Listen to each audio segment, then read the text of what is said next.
меня категорический приказ командующего взять Соколовку. А там танки эсэсовской дивизии «Мертвая голова». Батальон «Тигров», а может и больше, кто их считал. Данные разведки очень приблизительные. Дегтярев! Я! У тебя все готово? Так точно, товарищ полковник. Буду через 5 минут. Слушайте. Михаил Андреевич Глузский. Выдающийся советский актер, мастер художественного слова, театральный педагог и общественный деятель. В творческой копилке мастера около 200 ролей, самых различных жанров, от шпионов, бандитов и белогвардейцев до священников, академиков и пьяниц. Михаил Глузский родился 21 ноября 1918 года в Киеве на Шулявке, по тем временам самом бедном и неблагополучном районе украинской столицы. До этого времени семья проживала в Санкт-Петербурге, но после революции вынуждена была сменить место жительства из-за политических взглядов отца. Отец Андрей Михайлович Гмырев, поэт и журналист, был убежденным эсером и не принял ни февральскую революцию, ни октябрьскую. В Питере оставаться было опасно, поэтому он с женой Ефросинией Кондратьевной Глузской и старшей дочерью Людмилой перебрался в Киев, куда в то время съехалось множество его соратников. В районе Караваевых дач он приобрел небольшой домик, разбил вокруг него фруктовый сад, а осенью 1918 года на свет появился маленький Миша. В 1922 году глава семьи умер от тифа, и Ефросиния Кондратьевна с 2 детьми на руках переехала в Москву. Там она устроилась на работу, получила комнату в коммуналке и снова вышла замуж. Тянуть 2 детей было сложно, к тому же Миша часто болел, поэтому мать отправила его к родственникам второго мужа в Баку, но им не удалось найти с парнишкой общий язык. Он не слушался, поэтому был определен в интернат. 10-летний Миша оттуда благополучно сбежал и самостоятельно добрался на товарном поезде обратно в Баку. Родственникам ничего не оставалось, как отправить его обратно в Москву. Мать в то время уже развелась со вторым мужем и работала продавцом в детском отделе ЦУМа. Мишу оставлять одного дома было рискованно, поэтому после школы он приходил к ней на работу и до вечера сидел под прилавком. Затем у мальчика появились дворовые друзья-приятели, с которыми он слонялся по улицам, бил фонари и задирался к прохожим. Окончательно не скатиться по наклонной дорожке парню помог драм-кружок при Мосторге, в который он записался из простого любопытства. После 7 класса Михаил ушел из школы и пошел в ученики к слесарю в мастерскую. Затем устроился электромонтером в ЦУМ, а по вечерам посещал занятия в школе рабочей молодежи. Театр по-прежнему занимал важное место в его жизни. Еще в 1927 году в Москве открылся первый театр рабочей молодежи «ТРАМ», который стал настоящей кузницей актерских кадров. В 1931 году коллектив получил статус профессионального театра. «ТРАМ» стал для Михаила первой профессиональной ступенькой в его творческой карьере. Поднабравшись сценического опыта, паренек решился поступать в театральное училище. В 1936 году при Мосфильме открылась актерская школа. Прием уже был окончен, но неожиданно освободились 2 места, одно из которых досталось Михаилу. Школа была организована на базе ВГИКа. Преподавали в ней такие выдающиеся деятели советского киноискусства, как Плотников, Баталов, Райзман, Ром, Барнетт и многие другие. Уже на 2 курсе Глузского стали приглашать на съемки в массовке и зачислили в штат Мосфильма. А в 1938 году он сыграл свою первую небольшую роль в исторической драме Григория Рошаля «Семья Оппенгейм». За ней последовал эпизод в комедийной ленте «Девушка с характером» и небольшая роль в исторической ленте «Минин и Пожарский». В 1940 году Михаил окончил школу киноактера и был призван в ряды вооруженных сил. Службу проходил при Центральном театре Советской армии. Во время войны выступал на передовой в составе фронтовых творческих бригад. В боевых действиях ему участвовать не довелось, но под обстрелы и бомбежки актер попадал неоднократно и на собственном опыте прочувствовал все тяготы и лишения военного лихолетия. В 1946 году Глузского пригласили в труппу театра-студии киноактера, которому он посвятил 40 лет жизни. Параллельно участвовал в постановках «Современника» и театра имени Ермоловой. А в 1949 и 50 годах был актером драматического театра, организованного для группы советских войск в Германии. Михаил Андреевич, несмотря на преклонный возраст, много ездил с театром на гастроли и крепко сдружился с коллегами по сцене Владимиром Стекловым и Евгением Дворжецким. Но все же Глузский больше известен широкой публике своими ролями в кино, которых в его фильмографии насчитывается около 200. Так сложилось, что в начале кинокарьеры за Глузским закрепилась амплуа актера, исполняющего роли отрицательных персонажей – шпионов, белогвардейцев и жуликов. Это случилось благодаря выходу на экраны картины «Тайна двух океанов», в которой Михаил Андреевич мастерски исполнил роль хитрого и коварного вражеского шпиона. Что вам от меня нужно? Передать по вашему передатчику мою радиограмму, только и всего. О чем? А вот это вас не касается. Передавайте. Вы, кажется, забыли, что я вам не подчиняюсь.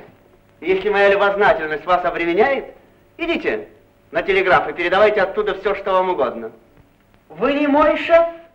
Следующей яркой работой стала роль Исаула Калмыкова в трехсерийной экранизации шолоховского «Тихого дона», которая принесла актеру всесоюзную известность.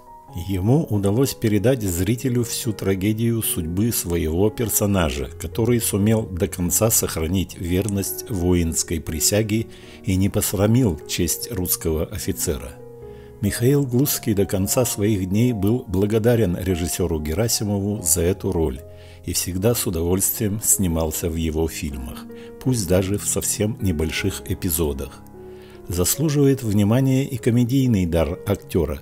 Ярким примером может служить харизматичный администратор гостиницы из культовой комедии Леонида Гайдая «Кавказская пленница», который учит Шурика произносить местные традиционные тосты. Имею желание купить дом, но не имею возможности. Имею возможность купить козу, но не имею желания. Да. Так выпьем за то, чтобы наши желания всегда совпадали с нашими возможностями. Ну а лучшей киноработой Глузского по праву считается роль пожилого академика Сретенского в трогательной психологической драме Ильи Авербаха «Монолог».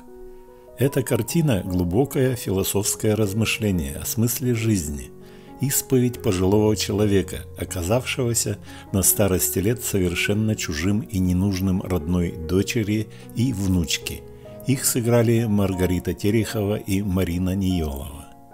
Далее, в 1977 году, Глузский снялся у режиссера Евгения Татарского в картине «Золотая мина», сыграв роль полковника милиции Зарубина. Голос мужской, похоже, что один и тот же.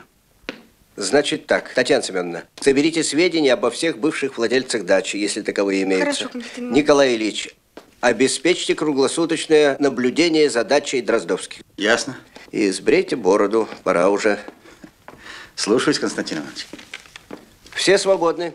Выдающиеся роли Михаила Андреевича можно перечислять еще долго. Он никогда не отказывался от работы, даже в тяжелые для всей страны 90-е, когда отечественная киноиндустрия находилась в полном упадке. Еще Михаил Глузский – мастер художественного слова, великолепный чтец и декламатор. Он много лет работал на радио и телевидении, дублировал иностранные фильмы, озвучивал мультфильмы и снимался в «Ералаше». Творческую деятельность Михаил Андреевич успешно совмещал с общественной и преподавательской, выпустил 2 курса в ГИКа, руководил комиссией ветеранов кино. С 1986 по 1991 год был секретарем правления Союза кинематографистов СССР. За неоценимый вклад в отечественную культуру Михаил Андреевич был удостоен звания народного артиста Советского Союза и награжден высокими правительственными наградами. В молодости Михаил Глузский имел репутацию трудоголика и холостяка со стажем. Все свое время он посвящал работе, в громких любовных историях замечен не был. Однажды на одном из студенческих вечеров в ГИТИСе 32-летний Михаил увидел молодую студентку, Катю Перегудову, которая произвела на него сильное впечатление. Он стал искать с ней встречи и при первом же удобном случае напросился в гости к общим друзьям, узнав, что девушка там тоже будет. Катя пришла не одна, а с мужем, но это не остановило влюбленного Глузского. Он предложил ей сходить в магазин, и они несколько часов гуляли по вечерней Москве, забыв обо всем на свете. Буквально на следующий день Михаил должен был уезжать в Германию, где его ждала работа в театре группы советских войск. Эта командировка стала для артиста настоящей пыткой. Он забрасывал свою возлюбленную письмами с признаниями в любви и в итоге уговорил ее уйти от мужа. Через год, прервав контракт, Глузский вернулся в Москву и сделал Кате предложение. Перегудова ушла от мужа, но тот еще долго не соглашался на развод, и только рождение сына Андрея в 1951 году поставило окончательную точку в их отношениях. Спустя несколько лет у супругов родилась дочь Маша. Со временем актер выхлопотал кооперативную квартиру и смог обеспечить семье достойный уровень жизни. Супруги прожили душа в душу почти 50 лет, воспитали 4 внуков. На похоронах Глузского Екатерина Павловна пообещала детям, что побудет с ними еще 2 года и уйдет вслед за своим любимым Мишей. Так и случилось. В 2003 году Перегудова скончалась, а в 2011 году не стало старшего сына Андрея. Еще в 1999 году у Михаила Андреевича начались проблемы с сердцем и сосудами. Давала о себе знать старая травма ноги, полученная еще в молодости. Тем не менее, Михаил продолжал сниматься в кино и выходить на сцену театра, а свой последний спектакль отыграл за месяц до кончины.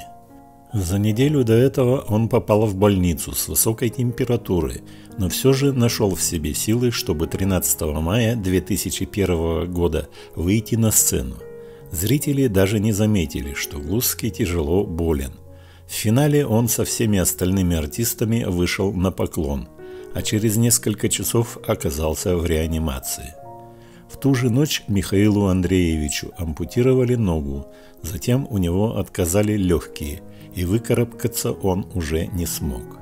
Умер актер от сердечного приступа 15 июня 2001 года. Ему было 82 года. Похоронен на Ваганьковском кладбище в Москве. Рядом похоронены любимая жена Екатерина Перегудова и сын Андрей. Друзья, просьба оценить данное видео. И если вам понравилось, то ставьте лайк, пишите комментарии и обязательно подписывайтесь на наш канал. Впереди еще много интересного.